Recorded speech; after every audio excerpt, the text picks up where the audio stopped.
Após o diagnóstico de linfoma linfoblástico T e com o início do tratamento, o frágil estado de saúde impeliu Marcelo a afastar-se das atividades docentes. Sua substituta, a amiga Maria Zoe Espíndola, relata que ao assumir suas turmas, constatou o imenso prestígio e admiração de todos por Marcelo. E acrescenta, abre aspas, Marcelo se preocupava verdadeiramente com a formação integral de seus alunos. Sua atuação não se limitava ao ensino dos conteúdos jurídicos, e nem mesmo à sala de aula. Descobri que dava carona aos alunos, ocasião em que aproveitava para conversar sobre suas vidas. Aproveitava também os intervalos de aula para interagir com seus pupilos. Tinha interesse real pelo bem de cada um. Fecha aspas. Embora o diagnóstico inicial fosse de linfoma linfoblástico T, em outubro de 2006 apresentou quadro clínico compatível com leucemia mielomonocítica crônica, necessitando de novos procedimentos. Aos profissionais de saúde, Marcelo pedia relatos detalhados de sua condição, bem como pedia pressa nos procedimentos de tratamento, pois dizia ter muita vida pela frente. Era ele mesmo quem lidava com os médicos, fazendo questão de informar-se totalmente sobre seu quadro, seus protocolos, suas alternativas de tratamento e assim por diante. A doutora Carla Richter Zanella, médica assistente da equipe que tratou a doença desde o início até o final, demonstra o quanto Marcelo marcou a sua vida profissional. Abre aspas. Marcelo é um paciente que eu nunca me esqueci. Ele era uma pessoa extremamente diferenciada das outras pessoas. Ele tinha um nível cultural e um nível de entendimento muito diferente. Nunca tive um paciente como Marcelo. Ele tinha um entendimento realmente diferente da vida, do momento.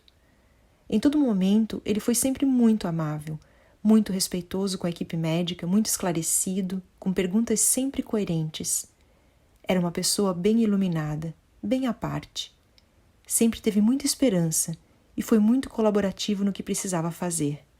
Fecha aspas. Marcelo não se deixou imobilizar pelo sofrimento e pela dor física e emocional de ver os entes queridos padecerem. Como tudo em sua vida, transformou suas dores e sofrimentos em local de encontro profundo com o Senhor. E mesmo tendo a resignação dos santos, em momento algum deixou de lutar pela vida. Enfrentou tudo com bravura de um guerreiro em campo de batalha. Entre agravamentos da doença e melhoras no quadro, no hospital ou em casa, era atendido semanalmente por um sacerdote e um numerário da obra, Padre Flávio Sampaio de Paiva e Paulo Raes, respectivamente. Para Padre Flávio, seu diretor espiritual, Marcelo aproveitou a cruz involuntária que a vida lhe impôs para abraçá-la e carregá-la voluntariamente, oferecendo a enfermidade a Deus e os sofrimentos que essa lhe proporcionava, unindo-os à cruz de Cristo, pela conversão dos parentes e amigos, bem como por todas as vocações da Igreja, sacerdotes, religiosos e leigos, pais e mães de família. O pai, Senhor Júlio, relembra uma única vez em que viu o filho chorando. Foi quando, em 2005, os médicos descobriram que ele, o pai, estava com os pólipos, um carcinoma. Mais uma mostra de que não se preocupava consigo, mas sim com aqueles à sua volta.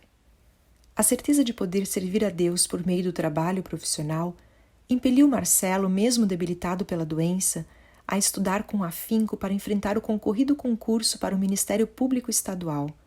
O concurso teve início em setembro de 2005, tendo várias etapas extenuantes, e finalizando com uma prova oral em outubro de 2006. O Procurador-Geral da Justiça, Dr. Sandro José Neis, então secretário da comissão do concurso, menciona a impressão causada pelo Marcelo logo na primeira prova. Abre aspas. Ele apresentava muita dificuldade de locomoção e aparência de um corpo debilitado por alguma doença. No entanto, o seu carisma, o seu carinho e o seu sorriso, fruto de sua elevação espiritual, eram contagiantes. No dia seguinte ao concurso, todos comentavam a respeito do candidato. As observações eram de admiração. Todos, sem exceção, destacavam que o jovem, apesar das dificuldades, não desistiu e tampouco demonstrou cansaço, mesmo tendo participado de um processo estressante, quase uma maratona. Eu, sinceramente, fiquei surpreendido pelo ocorrido. jamais havia visto uma unanimidade igual àquela. Fecha aspas. Durante o período do concurso, Marcelo costumava estudar na biblioteca do Ministério Público, quando sua condição física assim o permitia. Muito relevante o depoimento da senhora Terezinha Weber, gerente da biblioteca, relatando o comportamento caridoso do jovem com as pessoas que encontrava e o seu esforço para conseguir estudar. Abre aspas. Havia uma doçura no seu semblante. Mesmo debilitado e necessitando de ajuda de sua mãe para frequentar os estudos, nunca, em nenhum dia, ele entrou na biblioteca sem cumprimentar a todos sorrindo. Inúmeras vezes sentou-se comigo para conversar, e nessas conversas sempre me aconselhou a nunca desistir da paciência que eu tinha com os jovens estudantes, porque o nome disso era amor. Só quem ama tem paciência. Fiquei tão feliz, e então lhe perguntei: Marcelo, o que fazer para agradar plenamente a Deus e não deixar a tentação fazer a gente pecar?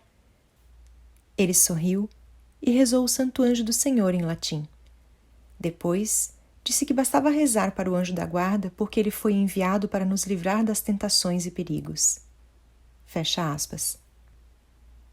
Outro detalhe pequeno, mas significativo, é que a secretária que recebeu a sua inscrição para o exame do Ministério Público ficou tão impressionada com a amabilidade e cordialidade com que Marcelo a tratou, que a partir daquele dia passou a acompanhar o desempenho do jovem no concurso para promotor, desejando que ele fosse aprovado. O Dr. Gilberto Calado de Oliveira, corregedor-geral do Ministério Público de Santa Catarina, destaca a transparência e a candura com que Marcelo se relacionava com os colegas da escola do Ministério Público. Abre aspas. Foi meu aluno na escola do Ministério Público e já demonstrava santidade. O meu testemunho é de que foi um jovem diferenciado dos demais alunos. Equilíbrio de alma, mansidão, paciência, afabilidade, bondade, piedade e tantas outras virtudes reunidas em um só jovem. Enfrentava com uma coragem heróica a sua enfermidade. Mas destaco a pureza no trato com os colegas. Eu observava que ele levava a pureza a sumo. Fecha aspas.